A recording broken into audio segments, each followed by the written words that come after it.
이제 이 준비한 로마서를 이렇게 마치군요. 505에 대한 실제적인 거를 좀 그러니까 제가 전하던 거를 여러분이 나도 할 수 있구나, 나도 전하면 되겠다, 이렇게 여러분들도 함께 참여하기 위해서 지금 하는 겁니다. 그러니까 여러분 중에서도요, 내가 이번에 한번 발표하겠다 그런 분 있으면 우리 이제 이 목사님에게 좀 한번 말씀을 해 주십시오. 자, 이번에 제가 참 감사한 것은 그 등록자 명단을 볼 때 처음 등록하신 분이 많이 계시다는 겁니다. 그것이 제게는 참 큰 위로가 되고 도전이 이제 됩니다. 그래 그 형제들을 위해서 이것을 한번 이 성경 전체를 한 번 설교해봐라. 이건 제가 분당 우리 교회에서 설교를 한 내용입니다. 그때 참 분당 우리 교회라면은 현재 한국 교회 중에 모델이라 할 수 있는 그런 교회인데, 그 성도들이 그 홈피에 이렇게 올리는 걸 보니까 이런 말씀도 있어요. 자기 일생일 때 가장 명설교를 들었다. 뭐 그 감격 뭐 이런 들을 말씀한 걸 이제 올린 걸 보았습니다. 제가 그 말씀을 드리는 건 여러분도 한번 이 말씀을 한번 어디 가서 이렇게 말씀을 전할 기회가 주어지면은 이 설교를 한번 좀 해보시기 바랍니다. 그러니까 여러분도 이렇게 설교를 하시라는 뜻에서 제가 이것을 이래 소개를 한 겁니다.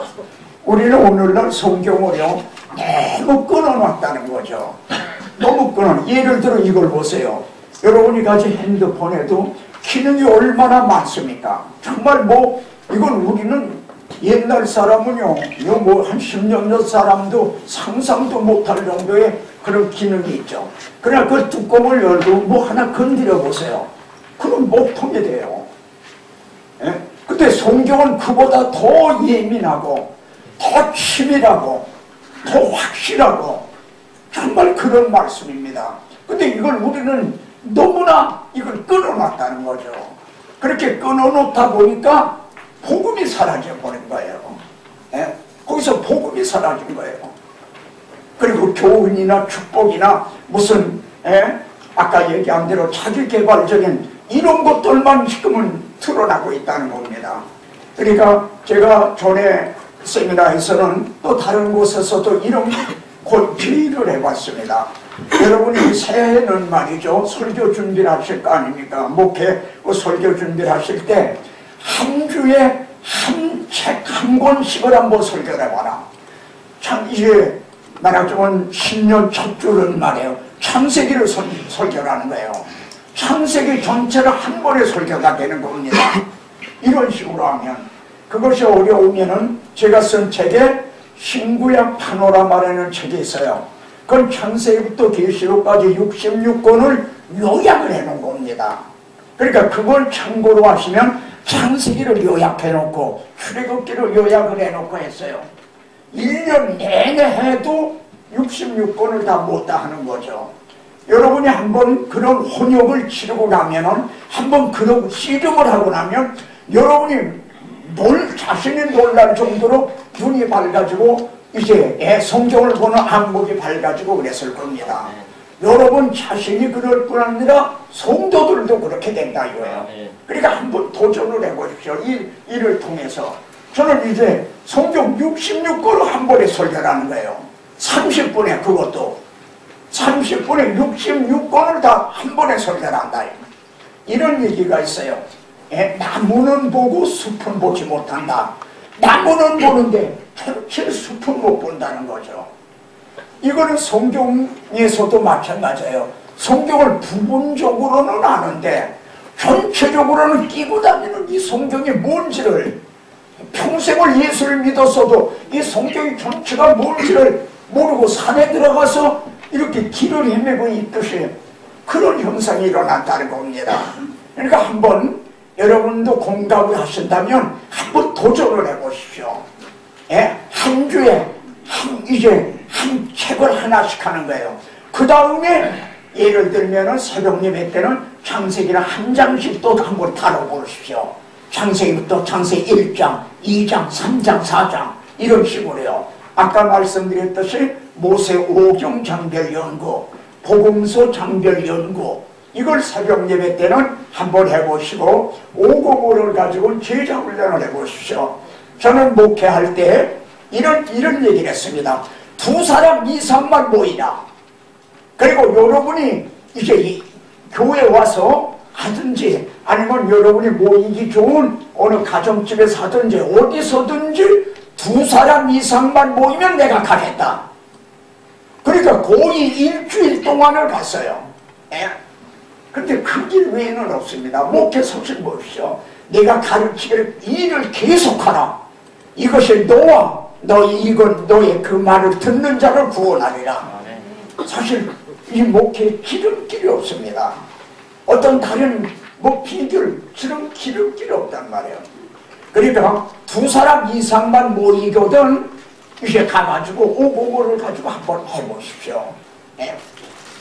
자, 성경 전체를 한 번에 설교하기 이 본문을 이렇게 계시록 여기를 이제 잡았습니다. 여기 이게 본문입니다. 시간 때문에 본문은 여러분이 이렇게 한번 훑어보시기 바랍니다.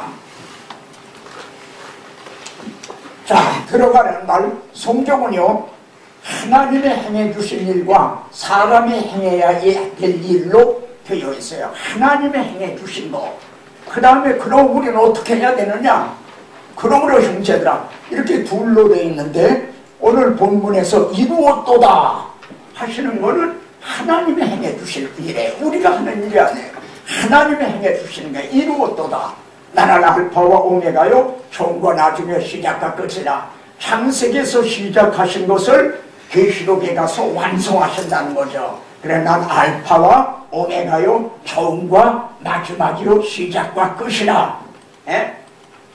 그러면 우리가 할 일은 뭡니까? 이기는 자는 여기 아까 이렇게 말씀했습니다.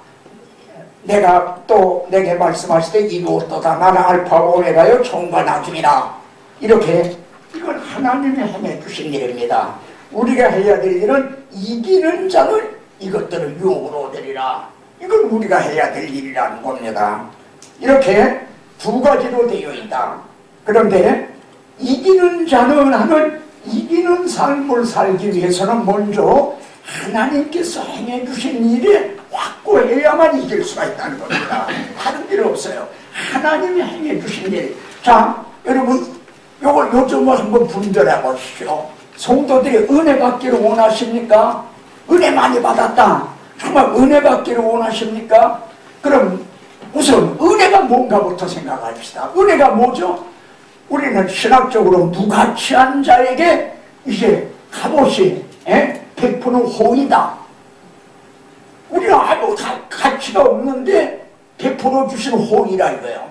그럼 은혜 받기를 성도들이 은혜 받기를 원한다면 뭘 해야 되겠습니까? 하나님께서 자기 아들을 통해서 이루어 주신 일 그거를 더 많이 더 자주 전해줘야만 그리고 그들이 듣고 믿음으로 아멘함으로 은혜를 받는 거죠. 여러분이 우리가 이렇게 하십시다 이렇게 하지 맙시다 하는 거는 교훈이지 엄밀한 의미에서 교훈이지 은혜가 아닙니다. 이건 우선은 이 원리적인 것을 우리는 분별하고 그래서 많이 웃고 나면 은혜 받았다. 무슨 그거는 신학적으로는 사실 아닌 겁니다. 그러니까 이제 하나님께서 자기 아들을 통해 행해 주신 거 그거를 먼저 더 많이 자주자주 전해줌으로 은혜를 얻게 된다는 거예요. 그러니까 우리가 이기는 삶을 살기 위해서는 하나님께서 행해 주신 일에 확고해야만 된다. 그리고 7, 8도에 지진이 난다면 한국의 많은 고층 빌딩이 이것이 정말 무너지지 않을까?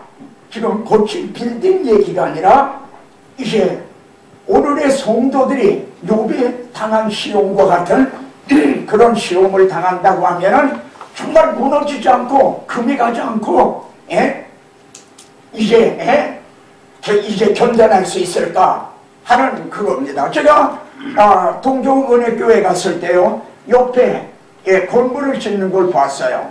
나중에 또 갔을 때는 한 28층 되는 건물이 완공이 됐어요. 근데 그때 제가 갔을 때 2층을 지금 이렇게 쏟아붙이는 때였는데 거기에 들어가 철근이 엄청나더라는 겁니다. 여러분 상상을 못할 정도의 철근이 들어가요. 정말입니다. 그건. 그러니까 동교원요 한 7, 8도의 지진이 나도 동교원 무너지지 않는다는 겁니다. 변두리에 다른 데는 무너져요. 거기는 그렇게까지 내전 설교가 안 됐거든요. 그런데 지금 완공이 된 후에는요 철근이 보이지 않아요. 그렇잖아요. 그 안에 있지. 지금 문제는 성도들 속에 철근이 얼마나 들어가 있느냐, 이게 문제라는 겁니다. 얼마나 이 뼈대가 정말 성경에는 뼈대의 말씀이 있거든요. 이 뼈대가 성도들에게 얼마나 이게 우리가 이 철근을 빼먹지 않았는가, 시공하는 우리들이 말이에요, 건축자인 우리가 이걸 빼먹지 않았는가, 그럼 무너지게 되는 거죠. 부실공사가 되는 거지. 자, 성경 전체는요 세 번에 이루었다로 되어 있어요. 창세기, 여기 창세기 여기에서 이루었도다, 이건 첫 창조죠. 그리고 마지막에 가서 오늘 본문에 이루었도다, 난 알파와, 이거는 재창조가 완성이 된 겁니다. 근데 첫 창조는요 무에서 유를 짓는 거예요. 그러니까 그때는 일장을 보세요. 전부 하나님이 가라사대 하나님이 이르시되 말씀만으로 가능했어요. 무에서 유를 세우는 거기 때문에 그때 말씀만으로 가능했습니다. 그러나 이 재창조는 이미 죄가 들어왔어요. 이 죄를 청산하지 않으면 불가능하다 이 말이에요. 예를 들어 이 건물을 새로 질 때는 이 나대지로 있을 때는 그냥 지으면 됐지만 이게 낡아서 재건축을 할 때는 이걸 철거해야만 돼요. 그렇듯이 재건축을, 재창조는 우리들이 죄가 철거를 해야만, 청산이 돼야만. 우리 주님은 십자가상에서 다 이루었다, 내가 다 청산했다, 그때야 1500년 동안이나 막혀있던 수장이 열려졌어요. 죄 때문에 출입금지 막혀있던 게 비로소 열려졌단 말이에요. 하나님께 나아가는 길이 이제 이루어진 거죠. 성경 전체는 이게 단순한 한 카트지만 이 한 장을 가지고도 성경 전체를 우리가 바라볼 수가 있는 겁니다. 그러면 누가 이루었도다 하셨는데 누가 무엇을 이루셨는가? 본문에 보면은 이제 세 번 등장하는 함께가 있어요. 보좌에 앉으시나 이르시되 하나님의 장막 사람들과 함께 있고 함께 있고 함께 계셔서, 한마디로 하나님과 함께 사는 걸 이루시는 거예요. 자기 잃어버렸던 백성을 찾아서 하나님과 함께 사는 것을 이루신다 이 말이에요. 그렇게 되면 다시 사망이 없고, 한사로 말미암아 죄가 들어오고 죄로 말미암아 사망이 왔는데 다시는 사망이 없고, 애통, 아프고 가는 거 아픈 거 좋은 것들이 다 지나갔음이로라. 하나님과 우리가 함께 사는 것을 이루신다네요. 그런데 우리가 성경을 구속사로 보면은 하나님과 함께 산 때가 있었다 이거예요. 그것은 하나님 보시기에 힘이 좋았더라. 그리고 함께 산 것은 창세기 1, 2장에 아주 짧은 순간이었다 이거예요. 죄가 들어오기 전에. 근데 3장에서 세상에 죄가 들어오고 사망 저주가 오고, 그래서 이제 그들이 추방을 당하게 되고 하나님과 함께 사는 게 깨어지고 만 거죠. 자, 하나님과 함께 사는 게 깨어졌다는 게 하나님의 나라가 깨어졌다, 파괴당했다 이런 말 하는데, 그거는 지구가 이제 무슨 뭐 집이 무너졌다 그런 거 아니라 하나님은 백성을 잃어버렸다는 겁니다. 백성이 없는 왕이 되신 거예요. 자, 그러면은 하나님께서 이 죄가 들어온 현장에서 하나님은 이제 이 원복음을 주셨어요. 원시복음, 원복음을 주셨어요. 근데 핵심은 여자의 후손에 있는데 이 원복음은 세 마디로 되어 있습니다. 이거는 우리가 이제 마지막까지 붙잡고 있어야 될 원리적인 말씀이에요. 첫째는 이제부터는 여자의 후손과 뱀의 후손 두 부류로 갈라진다는 거예요. 이것이 지금 자유주의 신학자, 다원주의자들 이런 분들은 가장 싫어하는 말입니다. 두 부류로 갈라진다. 그런데 이거는 성경적으로 보면 불가피한 일입니다.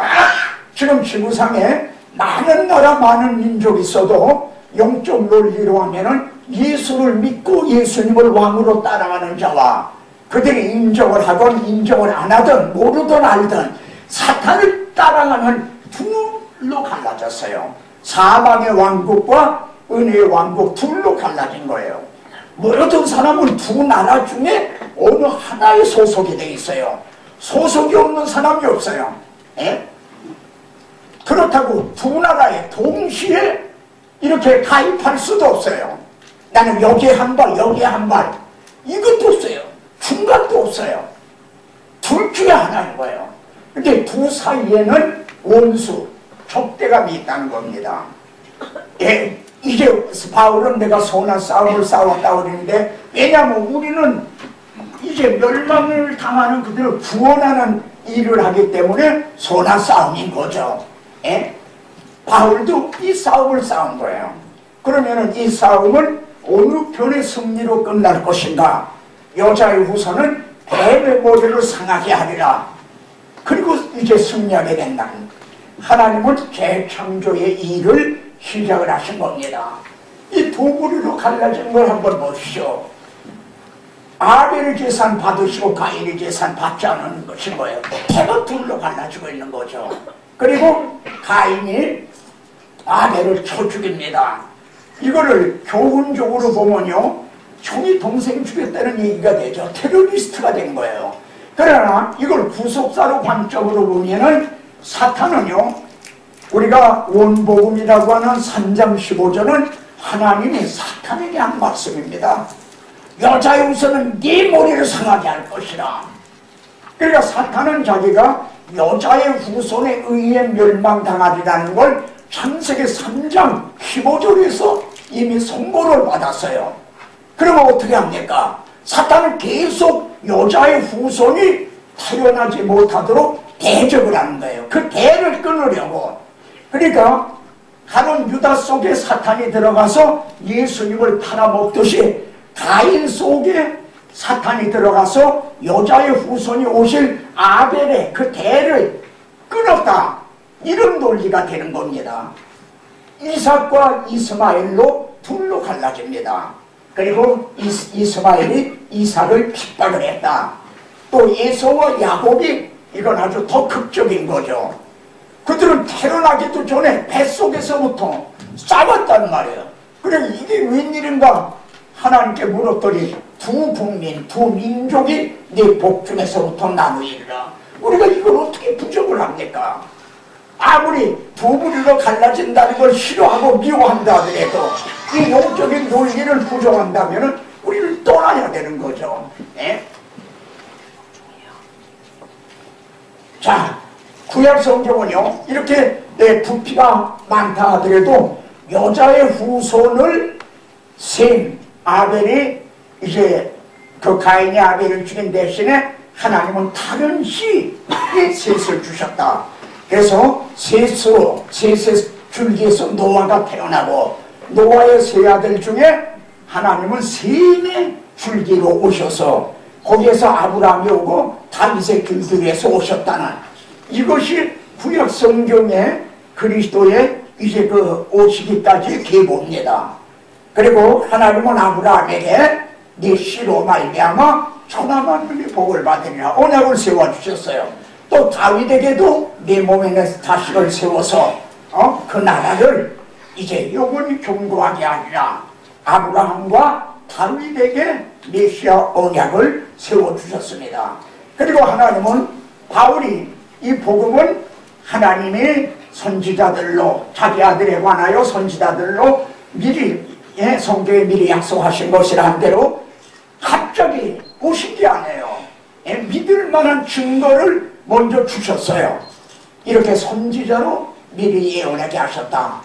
많은 어린아이가 태어나요. 근데 누가 메시아인 걸 어떻게 아는가? 보라, 처녀가 잉태하여 아들을 낳으면 그분이 여자의 후에 저 메시아인 것을 알아라. 그리고 그분은 다윗의 동네인 베들레헴에서 태어나신다. 그리고 그분은 은삼십에 달리게 될 거다. 그리고 수족을 찔렸다. 십자가에 달리시고, 그러나 주의 거룩한 자로 쏘금을 당하지 않게 하리라. 이게 다윗의 시거든요. 베드로는 오순절에 성령 감림 후에 다윗의 무덤은 오늘까지 있다 이거야. 그럼 이것이 자기를 가리켜 말한 게 아니지 않느냐. 이와 같이 너희가 십자가에 못 박은 이제 예수님을 하나님이 이렇게 살리셨다. 주님이 부활하시고, 그리고 그분이 하나님 우편에 앉아 계시다가 재림하시는, 지금 여기까지 이루어진 거죠. 이제 하나 남은 약속했습니다. 내가 너희를 영접하러 이제 온다는, 하나님께서 이걸 다 이루어 주신 하나님께서 이 하나 남은 이걸 이루어 주시지 않는다면 나는 알파와 오메가요, 처음과 나중이요, 시작과 끝이라가 되질 못한다 이 말입니다. 자, 신약 성경은 이 말씀을 받는 거죠. 구약이 요 한 말씀 속에 구약이 요약이 된 거예요. 이 두꺼운 구약 성경이 아브라함과 다윗의 자손 예수 그리스도의 계보라, 그리고 족보가 시작되는데 여기에 구약의 39권이 요약이 되어 있는 거예요. 너희가 십자가에 못 박아 죽인 예수가 누군 줄 아느냐? 아브라함과 다윗에게 언약하신 그리스도시다.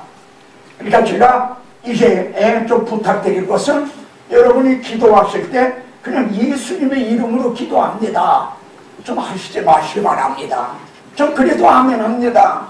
맞는 말이에요. 그러나 얼마나 부족합니까? 사도행전에 뭐예요? 너희가 십자가에 못 박은 예수를 하나님이 주와 그리스도가 되게 하셨다. 아멘. 이게 베드로 설교의 마지막 결론입니다.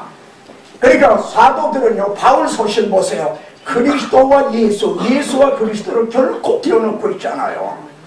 예수가 누군지 아느냐? 그분이 하나님의 아브라함과 다윗에게 언약하셨던 그리스도시다. 이걸 증거하는데 목숨을 걸었어요. 그래서 그들은 순결당한 거예요. 그러니까 더 좋은, 우리가 주님께 올려야 될 더 좋은 이름은 우리 주 예수 그리스도십니다. 그분이 나의 주인이 되신다 이거예요. 예? 나는 그분의 종이다. 그분이 나를 피로 값주고 사셨다. 너희는 너희 것이 아니라. 예? 그래서 족보가 나옵니다. 그리고 이 족보가 왜요? 바로 이거야. 예수가 하나님의 언약하신 대로 아브라함과 다윗의 자손으로 오셨다는 이게 증거다. 예? 근데 여기 족보에 대해서도요, 이것이 이렇게 세 단원으로 나눠져 있어요. 예? 바벨론을 이고할 때부터 거기에서 예루살렘이 멸망하고 이제 바벨론으로 포로로 잡혀갔을 때 그걸 한 단원으로 나누고 있거든요. 왜 그러느냐? 그때도 하나님의 언약은 폐하여지지 않았다 이거예요. 그때도 이 여자의 후손이 오실 그 줄기를 하나님이 어떻게 보존해 주셨는가, 그거를 보여주고 있어요. 그리고 이 마태복음에서는 이 모든 일이 된 것은 선지자로 하신 말씀을 이루려 하시니 그럽니다. 이 시골에서도 보시죠. 옛짝에 구약시대입니다. 선지자들을 통하여 여러 부분과 여러 모양으로 믿을 만한 이걸 미리 보여주셨다는 겁니다. 그러다가 그리고 마지막 날에 자기 아들을 보내셨다는 거죠. 자, 우리 주님은요, 안식일날 그 베데스다 연못가에 38년 된 병자를 고치셨어요. 그러니까 저들은 38년이나 병에 매여 있다가 노임을 받은, 이걸 기뻐하고 또 하나님께 영광을 돌리는 게 아니라 그들은 문자만 보는 거죠. 그러니까 왜 안식일을 봉하느냐, 왜 안식일에 일하느냐, 오히려 핍박을 한 거예요. 이 명답을 좀 기억해 주시기 바랍니다. 그때 주님은 내 아버지께서 이제까지 일하시니 나도 일한다. 예? 하나님은 안식하고 계시는 게 아니다 이거예요. 일하고 계신다 이거예요. 예? 창세기 1장 마지막에서 안식하셨어요. 이제 1, 2장에서 안식을 하셨어요. 근데 그 안식을 한 사람으로 말미암아 세상에 죄가 들어오고 사망이 오고 그러므로 그 안식은 깨졌어요. 내가 하리라. 이 경문으로는 오야오 그렇게 돼 있어요. 우가 이거를 또 웃잖아. 오야오인데 원은 내가 하리라. 오야오인데 오야오. 하나님이 첫 창조를 하셨잖아요. 근데 또 내가 재창조를 하겠다. 그래 오야오 그렇게 이제 번역이 돼 있어요. 그런데 여기에서 이걸 왜 우리가 기억을 해둬야 되냐면 하나님은 구약시대에 두 가지 큰 일을 해주셨어요. 구약교회에다가 출애굽을 시켜주시고 바벨론의 포로가 돌아오게 해주신 일을 하셨어요. 그런데 내 아버지께서 이제까지 하신 이 일하심은 출바벨론이나 출애굽이나 출바벨론이 아니라는 겁니다. 하나님은 지금 그 일을 하고 계시는 게 아니에요. 창세기 3장에서 죄가 들어오자 내가 여자의 후손을 보내 네 머리를 상하게 하고 그 일을 하고 계신다고 하는 거. 그러니까 출애굽이나 바벨론의 포로가 돌아오게 하신 것을 일으켜야 한다는 겁니다. 그래 주님은 내 아버지는 안식하고 계시는 게 아니다. 일을 하고 계시는 한 분이시다. 하나님은 여자의 후손을 보내서 일을 하고 계세요. 그리고 여자의 후손이 네 머리를 상하게 하리라 하시는 것이 어떤 방법에 의해 되어지나요? 잘 보세요. 여기 여자의 후손은 네 머리를 상하게 할 것이다. 사탄에게 그러셨어요. 그럼 어떤 방법에 의해서 사탄의 머리를 상하게 하죠? 여기 보십시오. 주님이 혈과 육을 입고 오신다는 거예요. 육신을 입고 오신다는 거죠. 그리고 죽음을 통하여 십자가에 달려 죽으시는 거예요. 그러니까 죽음이 끝이라면은 이긴 게 아니라 오히려 패한 게 되죠. 근데 죽음을 통하여 죽음의 세력을 잡은 자, 곧 마귀를 멸하시며, 여러분, 사탄은요, 자기가 여자의 후손에 의해 멸망당할 걸 알았어요. 그러나 어떤 방법에 의해 멸망당할 건 하나님의 비밀에 같았어요. 이게 하나님 속에 감추었던 비밀이다. 하나님의 지혜다. 만일 알았더라면은, 사탄이 그걸 알았다면 영광의 주를 십자가에 못 박지 않았을 거죠. 그래서 마귀를 멸하시며, 그리고 죽기를 무서워 일생 동안 매어로 자를 도와주려 함이라. 뭘 깨닫게 되죠? 창세기 3장 15절에 벌써 십자가 복음이 들어있다는 겁니다. 이 복음이 능력이 이 복음을 믿는 자를 구원하셔 하나님의 능력이라는 게 벌써 창세기 3장 15절 안에 들어있는 거예요. 그걸 좀 깊이 고기를 씹듯이 하나하나 한 말씀 한 말씀 음미해보면은 그게 이렇게 드러나게 되는 겁니다. 그럼 주님이요, 나도 일한다 하셨는데 주님은 무슨 일을 하시는가? 첫째, 인자에 온 것은 잃어버린 자를 찾아 구원하려 함이라. 언제 잊어버리셨죠? 창세기 3장에서 추방당할 때 그때 잃어버리신 겁니다. 그리고 잃어버린 자를 찾으려면은 말씀만으로 되는 게 아니에요. 그들의 죄값을 대속을 해야 돼요. 그래서 주님은 인자가 온 것은 대속물로 주려 합니다. 자유주의 신학자들은 이 대속 교리를 싫어하고 부정합니다. 바울이 그걸 이제 유대교적으로 잘못 해석했다는, 여기 보세요. 바울이 말하기 전에 주님이 말씀하지 않습니까? 나는 대속 제물이 되기 위해서 왔다. 주님 자신이 말씀을 하고 있어요. 그리고 주님은 나는 죄인을 부르러 왔다. 그러니까 우리가 죄인인 걸 깨닫는 거, 이게 중요하고도 또 어렵더라. 아까 제가 역설한 걸 구약성경에 왜 이렇게 하나님 부피가 두껍습니까? 너무 두꺼워서 다 알기도 어렵고 그래요. 내가 두 가지를 깨닫게 하기 위해서다. 너희들이 내가 어떤 상태에 있는가 하는 죄를 깨닫게 하고, 그래서 이 여자의 후예인 그리스도를 만나게 하기 위해 두 줄기예요. 구약의 주제가 두 주제라는 거. 그래서 나는 죄인을 부르러 왔다. 그리고 십자가상에서 비로소 다 이루었다. 그때야 이 시작이 열려진 거죠. 찢어진 거죠. 그러니까 하나님은 아주 실물 교육을 우리를 유치원 어린애들에게 하듯이 이렇게 말씀해 주신 겁니다. 그런데 주님께서 다 이루셨다 그랬는데 그걸 누가 아느냐 이거예요. 인간의 이성으로 지혜로 이걸 안단 말인가. 그래서 주님은 예루살렘을 떠나지 말고 아버지의 약속하신 것을 기다리라. 제가 이런 데 오면은 집에서도 준비 기간 동안에 그냥 혼자 암송하고 계속 붙잡고 기도하는 게 이겁니다. 힘으로도 못하고 능으로도 못하고 오직 나의 영으로만 하나니라. 스가랴 4장에 나오는 말씀이에요. 바울은 오직 나는 지혜로운 말로 너희를 설득하려 하지 않았다.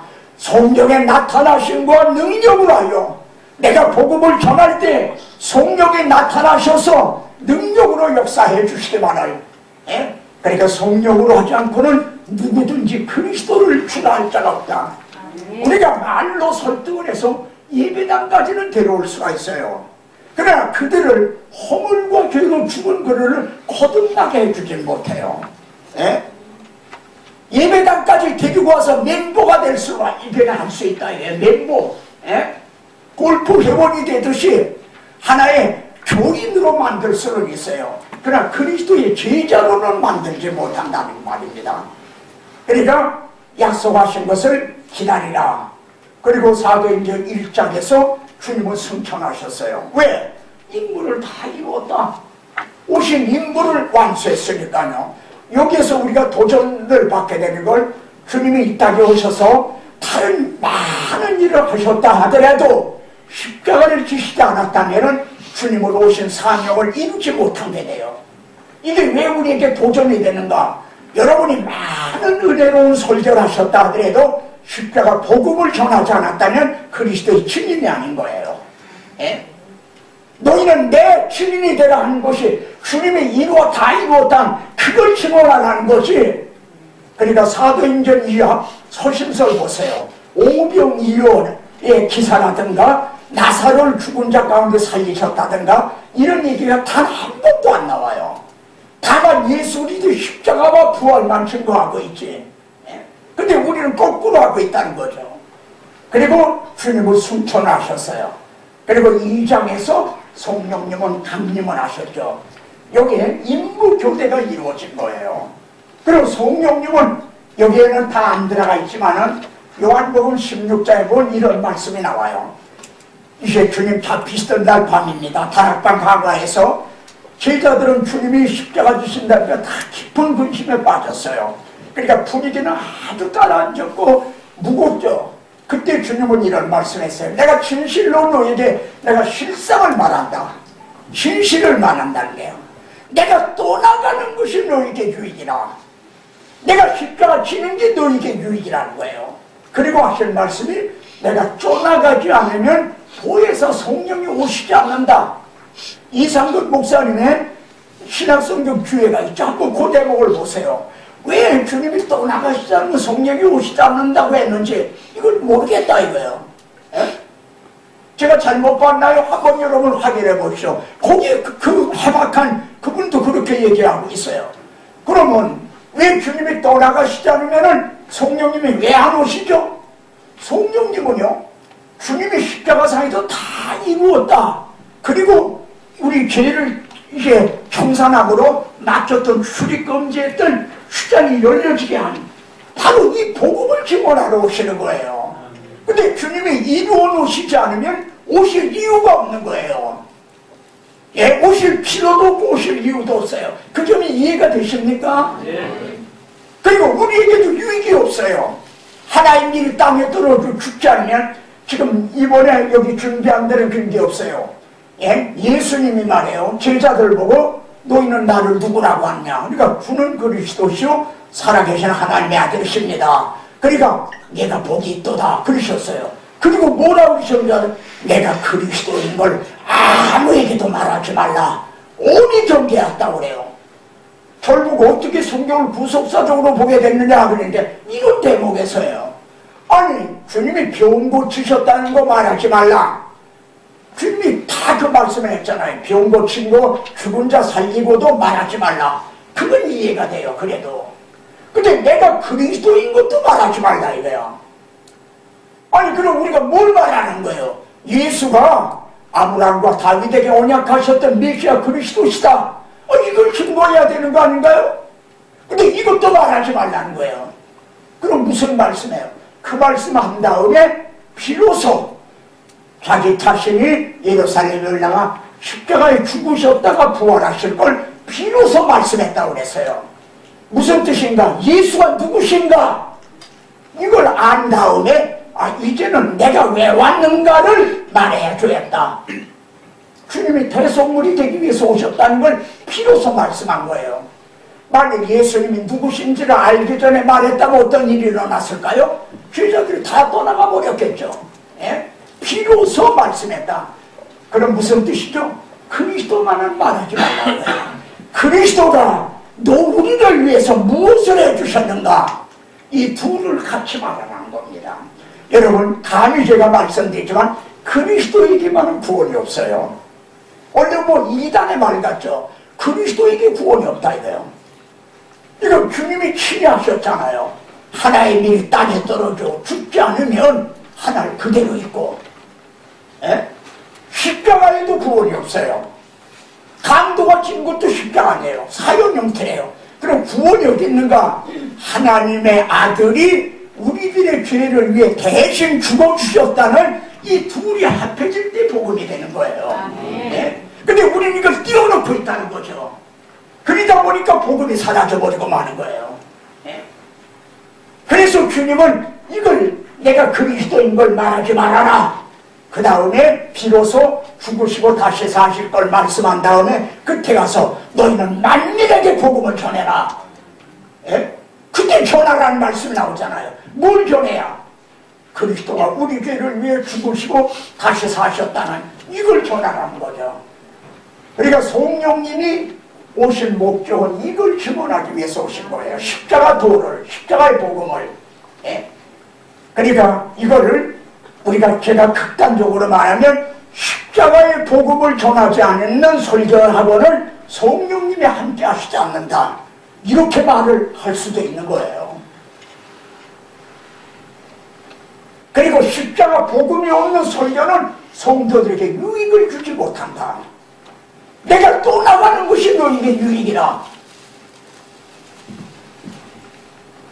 자, 한번 조금만 더 나가봅시다. 예수님께서 내가 문이다. 그리고 또 내가 길이다 그러셨어요. 그 말씀을 우리 중에 모르는 사람이 있나요? 다 알죠.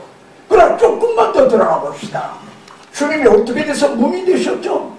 그리고 어떻게 돼서 이제 길이 돼 주셨죠? 그것이 히브리 10장에 나옵니다. 예? 우리를 위하여 휘장 가운데로 열어놓으신 닫혀져 있었던 걸 휘장 가운데로 열어놓으셨다 이래요. 언제? 십자가상에서 다 이뤘다. 테테레스 다 선언하실 때 쫙 찢어졌죠. 그래서 예수 그리스도는 문이 되주신 거예요. 아멘. 그래서 이 문을 통해 들어가면 구원을 얻고 들어가며 나오며 꼴을 얻으리라. 그리고 또 어떻게 길이 되주셨어요? 휘장 가운데로 열어놓으신 새롭고 산 길을 따라. 전에는 없었던 길이에요. 그러니까 새롭고 그거는 산 길이다 이게요. 자본에는 음료가 꼬이죠. 그리고 그 길은 음부로 내려가는 길이라고 그랬죠. 근데 이 길은 새롭고 산 길. 그래서 내가 길이니 나로 말미암지 않고는 아버지께로 올 자 없다. 그래 주님은 문이 되주시고 길이 되주신 거예요. 바로 성령님은 이를 증언하시기 위해서 오셨다는 얘기입니다. 자, 구약 성경에서는 두 가지 약속을 해주셨어요. 성경은 약속의 책이죠.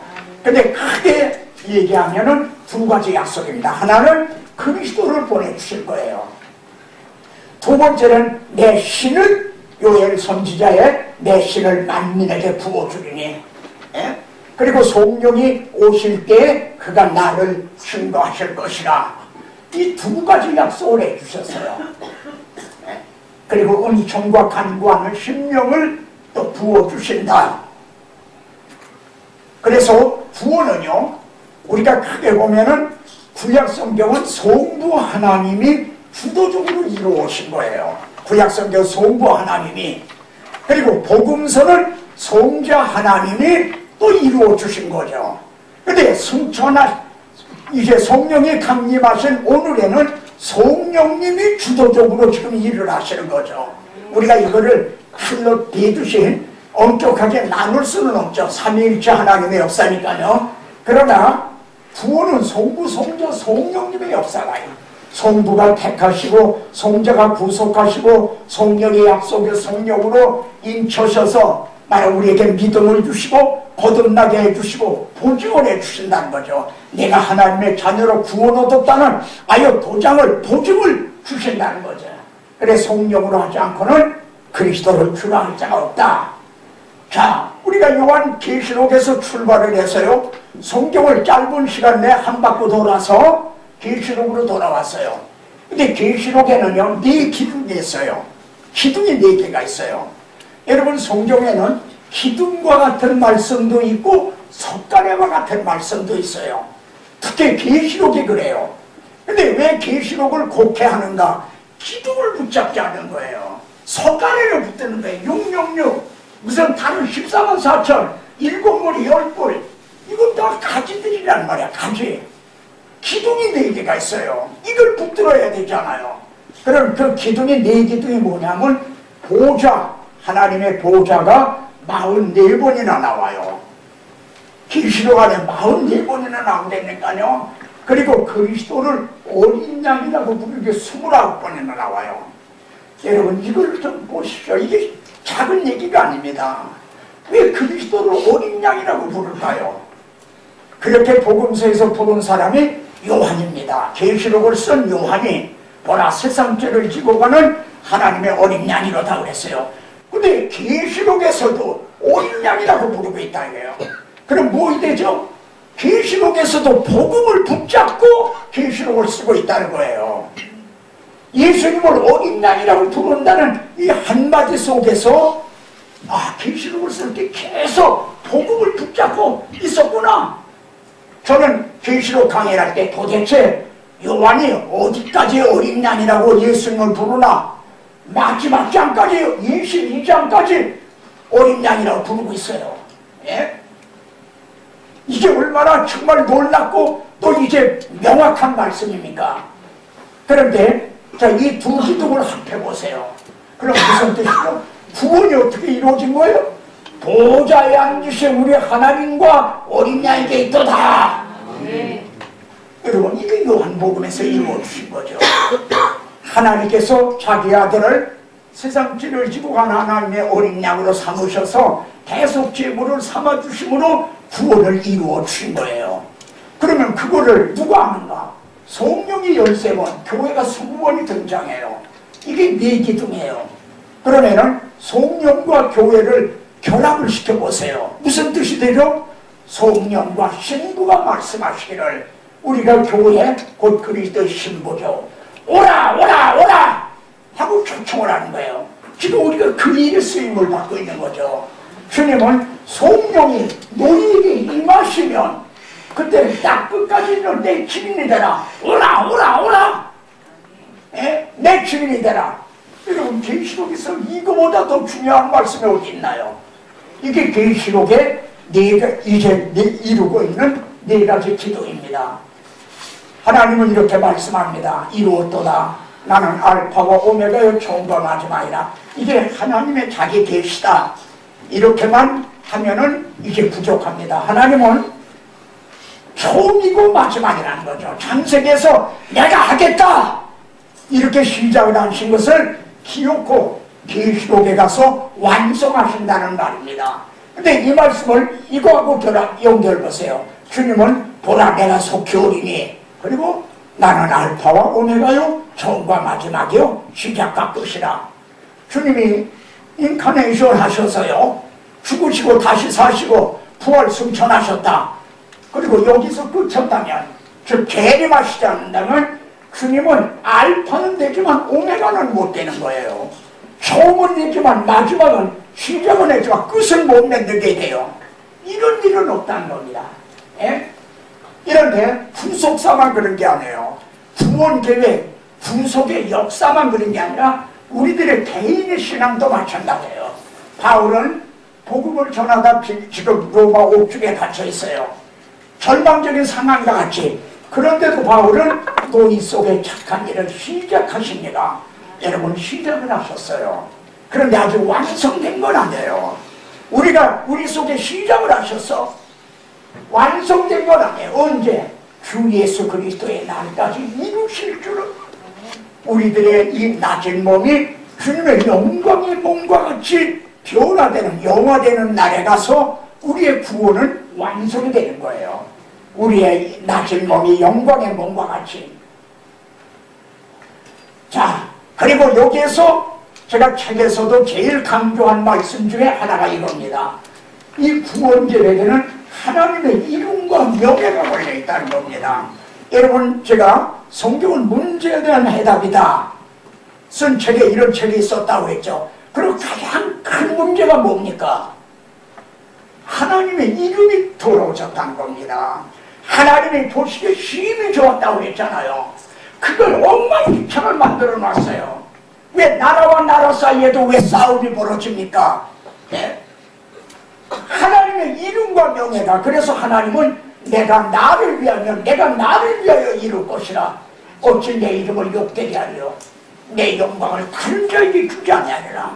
사탄은 하나님의 영광을 자기가 차지하려고 해요. 여기 나오잖아요. 저희가 말하기를 우리가 하나님의 목장을 우리 소유로 취하자 하였나이다. 그리고 주님이 악한 농부에 비유해서 포도원을 만들고 새로 주고 종들을 보냈어요. 때렸어요. 또 보냈어요. 옥에 가뒀어요. 또 보냈어요. 죽였어요. 마지막에 아들을 보내면서 내 아들은 공경하리라 했더니, 야, 저기 상속자가 온다. 저를 죽이고 우리가 이제 그의 소유를 차지하자 하였다. 이게 구약 성경을 한마디로 주님을 말씀한 거죠. 예레미야 선지자를 통해 하나님은 내가 너희에게 선지자를 보내되 부지런히 보냈다 이거야. 보내고 또 보내고 또 보내고. 그러다 마지막에 하나님은 독생자를 보내주신 거죠. 사탄은 이런데 이걸 하나님이 용납하시냐 이거예요. 이를 통해서 우리가 확신하게 되는 바가 뭡니까? 예? 확신하게 되는 바는, 이 구원 계획은 반드시 완성이 되겠구나. 주님은 반드시 재림하시겠다는 확신에, 왜? 우리만 구원하시려고 하는 게 아니라 하나님의 이름과 명예가 걸려있다는 거예요. 예? 그러니까 이거를 반드시 이루시겠구나. 이런 확신은 위에 설 수가 있는 거예요. 그러면 두 번째 주제가 있었죠. 이기는 자는 이것들을 유업으로 얻으리라 그러셨어요. 그러면은 어떻게 이길 수가 있는가? 여기에 이제 주님이 먼저 어떻게 이기셨는가를 이제 먼저 보십시다. 주님은 죽음을 통하여 죽음의 세력을 잡은 자 곧 마귀를 멸하시며 십자가로 그들을 이기셨느니라 그래요. 십자가로 이기신 거예요. 그럼 우리도 뭘로 이겨요? 십자가 복음으로 이기는 거죠. 계시록 12장에 보세요. 이게 계시록 아니에요. 이기는 자는 한 거예요. 12장에 보면 이런 말씀이에요. 너희 형제도 어린 양의 피와 자기의 증언하는 말로 저들을 이기었으니, 거기 이기는 비결이 분명히 나와요. 구주의 복음을 전할제고 보혈의 능력 주의 보혈 날마다 나에게 찬송 중이 참 놀라운 능력이로다. 십자가 복음으로 이기는 거예요. 오늘날 십자가 복음 능력을 상실하다 보니까 교회가 너무나 나약해져 버린 거죠. 무기력해져 버린 거죠. 예? 이 기독교 사회를 통해 볼 때 이렇게 기독교가 이제 정말 무창해져서 밟힐 때가 언제 또 있었나요? 예? 그러니까 십자가로 주님은 승리하셨어요. 그래서 또 우리 형제들이 어린 양의 피와 자기들의 증언하는 말씀으로 이겼으니 어린 양의 피를 증언하는 것이 대포를 쏘는 것과 같아요. 여러분, 증언하지 않으면 싸움이 안 일어나요. 우리가 중국에 가서 복음을 전하지 않고 가만히 관광이나 한다고 합시다. 그럼 대환영을 받죠. 그러나 전하다 보니까 공항이 덮치고 그런 거죠. 그러니까 어린 양의 피, 십자가 복음을 증언하는 바울은 내게 말씀을 주사 입을 벌려 말하죠. 포문을 열듯이 복음의 비밀을 담대히 전하게 해달라. 이렇게 기도해달라 하는 거예요. 이것으로 이기는 거예요. 이로 그들을 이겼으니. 근데 우리는 이 십자가 복음을 전하는 게 미련한 거고 시대에 뒤떨어진 사람인 것 같이 무식한 사람인 것처럼, 그래서 이걸 전하지 않고 어떻게 하면 사람들에게 어필할 설교를 할 수 있을까? 그런 걸 궁리하고 있는 거 아닙니까? 너희가 단을 쌓고 번제와 화목제를 드릴 때 다듬은 돌로 쌓지 말라. 정으로 그걸 쪼으면 부정하게 됩니다. 근데 우리는 설교를 너무나 다듬지 않습니까? 꼬질꼬질한 십자가의 도가 멸망하는 자에겐 미련한 것이로되, 그래서 미련하다 할까봐 이걸 다듬지 않습니까? 수사학적으로 말이죠. 잘 다듬어서 아주 세련되게. 그런 증거 중에 하나가요, 찬송가에도 나타나요. 오늘날 찬송가는 원 찬송가에 수록이 되는 것은 고전적인 것들이에요. 원은 찬송가에 이제 올라가려면요, 그 사람이 관뚜껑에 못질을 하고 올린다고 그래요. 왜냐하면은 그 사람이 살아있을 땐 뭐 잘하다가 죽을 때 끝에가 나쁘잖아요. 그런 사람이 많잖아요. 그 사람을 찬송가 올리면 이걸 어떻게 해요? 부를 수도 없고 빼버릴 수도 없고. 그러니까 그 사람이 정말 끝까지 바울처럼 내가 선한 싸움을 싸우고 달려갈 길 맞춰 믿음을 지켰다, 꽝꽝 못질한 다음에 올린다. 근데 오늘날에는 누가 어떤 사람이 쓴 건지도 모르는 사람들의 감성, 물론 감성은 중요해요. 그렇죠. 감성만 북돋는 이런 찬양을 한단 말이에요. 옛날 고전적인 찬송 국악단이라고 돼서 그건 잘 안 불러. 그런 경향이 있는 건 아닙니까? 그러니까 설교도 그렇게 되고 찬송가도 그렇게 되고 우리가 알지 못하는 중에 유행을 쫓아서 이상하게 점점 변질이 돼가고 있다는 얘기죠. 자, 이 같은 요한계시록을 쓴 사람이 요한인데 그분은 요한 서신도 썼죠. 세상을 이기는 승리는 이것이니 우리의 믿음이라. 그럼 우리가 뭘 믿는 믿음이죠? 주님은 죽으시고 다시 사셨다는 이걸 믿음으로죠. 믿음으로 아벨은, 믿음으로 에녹은, 믿음으로 노아는, 믿음으로 아브라함은, 믿음장에서는 믿음으로 승리한 사람들의 그거를 이렇게 쫙 증거하고 있죠. 그런데 이렇게 막히고 있어요. 예? 이 사람들을 믿음을 따라 죽었으며 약속을 받지 못하였으니 그것들을 멀리서 보고 환영하며 자기 시대에 그리스도가 오시는 걸 보지 못했다는 거죠. 제가 여러분들에게도 믿는 마음으로 말씀드립니다. 여러분의 대에는 그리스도가 재림하실 그런 확률이 아주 많다라고 저는 보고 있습니다. 왜냐하면 어디에 근거하냐면 하나님이 아브라함에게 언약하신 후 2000년쯤에 주님이 초림을 하셨어요. 근데 주님이 이제 내가 너희를 영접하러 다시 오신다 약속하고 가신 지 2000년이 지난 거예요. 시대적으로 봐도 성숙한 거죠. 또 하나는 인자의 임함은 노아의 때와 같다고 그랬어요. 노아의 때도 오늘과 같지는 않잖을 때야. 이렇게까지는 타락하지 않았을까? 하나님이 아브라함에게 창세기 15장에서 내가 가나안 땅을 400년 후에야 주겠다 그러시면서 이런 말씀했어요. 아말렉이 아직 이제 아말렉인가 그 대표적인 족속이 있죠. 가나안의 일곱 그들의 죄가 관영하지 않다는 거예요. 아직 꽉 차지 않았다는 거예요. 그러니까 지금 그들을 멸하고 쫓아낼 심판은 아직 그때가 안 됐다는 거죠. 이를 통해 깨닫는 게 뭐죠? 최후 심판은요, 죄가 꽉 찼을 때 오는 거예요. 노아의 때도 죄가 세상에 가득했다 그랬어. 그러니까 비유를 들면 풍선을 부는 것 같아요. 풍선 후후후 불면은 점점 더 하다가 뻥 터지는 거죠.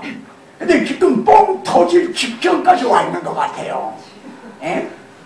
그러니까 너희가 시대의 징조, 경기를 분별할 줄 알면서 시대의 징조를 분별하지 못하냐. 내 믿음장은 이렇게 끝나요. 우리가 아니면 그들로, 여기 우리가 누구죠? 이건 신약의 성도예요. 그들은요, 구약의 성도들이에요.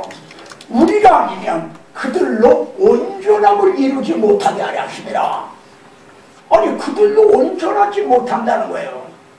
여기에서 신학적인 거 이런 거는 이제 그냥 띄고요.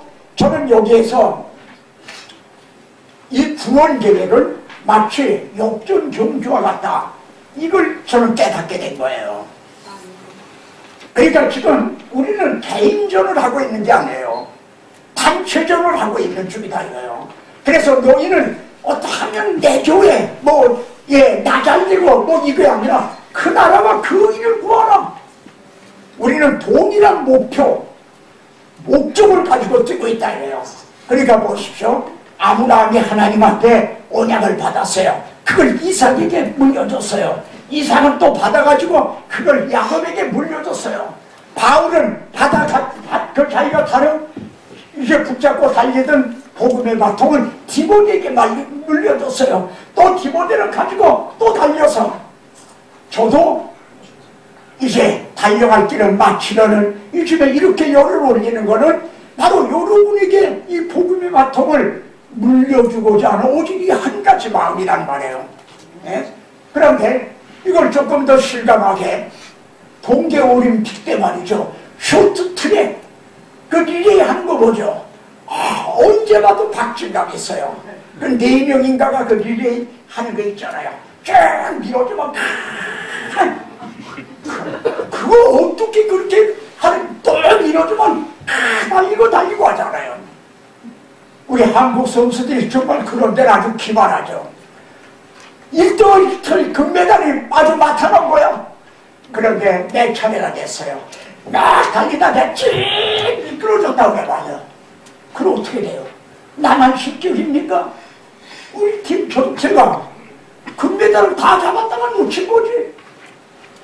바로 여기에서 우리는 그런 걸 본다요. 우리가 아니면 지금 경주장은 우리가 하는 거예요. 이들은 자기네 달려갈 길을 마치고 바울도 마치고 이제는 우리가 경주마당에 있다 이거예요. 근데 우리가 아니면 그래서 여기에 이어지는 말씀은요. 이러므로 우리에게 구름같이 둘러싸는 허다한 증인들이 있으니 이분들이 누굽니까? 스탠드에 말이에요. 지금 구름같이 둘러서 막 박수를 치면서 응원해주는 이분들이 누굽니까? 구약의 가만한 정말 믿음으로 산 사람들이죠. 여러분 한번 영상을 통으로 한번 생각해 보시오. 아브라함의 얼굴도 보이고 모세의 얼굴도 여호수아도 그러지 않습니까? 허다한 군같이 둘러서 치는들이. 근데 지금 선수는 우리 앞에 당한 경주를 하며 여러분이 지금 선수가 이거야. 바울이 와서 지금 달려줄 수 없어요. 여러분이 구속사의 무대에는 여러분이 주인공이라는 거예요. 그러면 어떻게 해야 되냐? 믿음의 주요. 예수님을 바라보면서 가슴이 파열될 것 같죠? 올림픽의 마라톤 선수가 100미가 넘는 이걸 뛸 때 이게 그것도 가만히 뛰는 겁니까? 한 25km의 속력으로 뛰어요. 그걸 2시간을 넘도록 100미를 막아요. 그때 이 가슴이 얼마나 그냥 정말 찢어지는 것 같을 거예요. 예수를 바라보자. 그리고 이제 우편에 앉으셨다. 그 참으신 자를 생각을 하나. 그런데 오늘의 경주자들 어떤 모습을 하고 있는가 보시오. 피곤한 손과 손은 피곤해 있는 거예요. 연약한 무릎을 이렇게 세우고 팔은 졸고 있어요. 쫄고 졸는 다리로 하여금 오그러지지 않고 고침을 받게 하라. 바울은 이렇게 말합니다. 나는 선한 싸움을 싸우고 달려갈 길을 마치고 믿음을 지켰으니. 이걸 한번 음미해 보세요. 뭐가 좀 이상한 게 나타나지 않습니까? 순서가 말해요. 세 가지를 말해요. 자기는 선한 싸움을 싸웠다. 그리고 달려갈 길을 마친다. 믿음을 지켰다. 그러면 나는 믿음으로 이제 선한 싸움을 싸우고 이제 달려갈 길을 마치려고 한다. 이래야 수사학적으로는 이게 맞는 말이 아닙니까? 그런데 바울은요, 이 믿음을 지켰다는 걸 맨 끝에 두고 있다 이거예요. 왜 이렇게 했을까? 나는 믿음으로 선한 싸움을 싸우고 달려갈 길을 지금 마치려고 하고 있다. 이래야 이게 논리 정연한 것 같은데 저는 여기에서 그렇구나. 그런 걸 깨달았어요. 뭐냐? 지금요, 모든 목회자는 다 한결같이 나는 선한 싸움을 싸웠다 그래요. 지금 이단들도 자기는 선한 싸움을 싸우고 있다 그래요. 어떻게 선한 싸움 싸우지 않는 분 있어요? 주님이 말씀한 산상수 7장에 나오는 마태복음 7장, 내가 주의 이름으로 선지자 노릇하고 주의 이름으로 귀신을 쫓아내고 주의 이름으로 권능을 행하였나이다 하리니, 그들도 선한 싸움을 싸운 거 같죠. 그리고 달려갈 길을 마치고, 저도 그렇습니다만 정력 퇴임하는 목회자들이 많잖아요. 그럼 이분들이 뭐라 그래요? 난 달려갈 길을 마쳤다. 그런데 뭐가 문제요? 믿음을 지키는 사람은 별로 없다는 거죠. 끝까지 믿음을 지킨 사람은 별로 없다는 거예요. 여러분, 이것을 구약의 역사서가 증언해주고 있어요. 구약에 등장하는 왕들은 대부분이 악해요. 근데 혹다다 선한 왕도 있어요. 근데 보십시오. 눈을 크게 뜨고 한번 보세요. 마지막이 다 나쁘다는 겁니다. 한번 보세요. 마지막에 다 나빠요. 요시야 왕도 마지막에 한 30대에 죽었어. 나서지 말아야 되는데 하나님이 너 나서지 말라 그랬는데도 나섰어. 그러다 백살해버린 거예요. 30대에 말이지. 마지막에 다 이제 히스기야도 와요.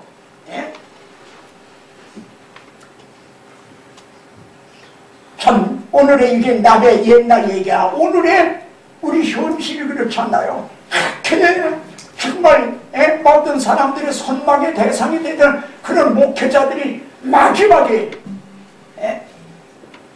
믿음을 마지막을 지키지 못하는 이 점을 앞에 있는 목회 서신과 연계하면 믿음에 대해서는 그들이 파손한 게 아니라 이렇게 말합니다. 가다가 파손했다는 거예요. 배가 파손해버렸다는 거예요. 그렇게 바울은 난 믿음을 지켰다. 여기가 우리가 동일한 말씀을 받고 있는데 이 믿음은 하나님의 약속을 믿는 믿음이죠. 이 복음 이거를 누가 끝까지 정말 이걸 지켜나갈 건가? 이제 이후로는 나를 위하여 의의 멸류관에 예비되었으므로 얼마나 확신에 찬 말입니까? 그런데 이제 나에게만이 아니라 내게만 아니라 여러분에게도 주신다는 거예요. 주의 나타나심을 사모하는 이렇게 선한 싸움 달려갈 길을 마치고 믿음을 지키는 자들에게는 이제 동일하게 주시는 거다. 나 주의 믿음 갖고 불러보고 나 주의 믿음 갖고 노래 부르네. 봄은 몰아치고 하늘 덮여도 나 주의 믿음 갖고 실망치 않네. 주는 내 친구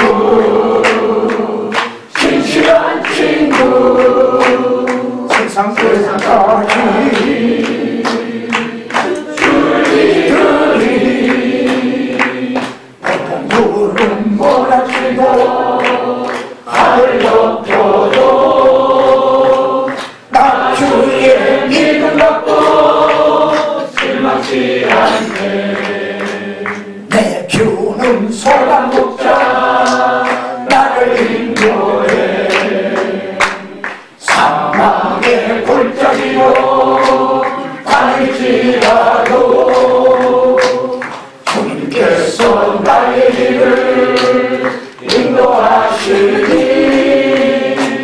나 주를 따라가니 언제까지나 주의 목자 선하신 목자 어디 가든지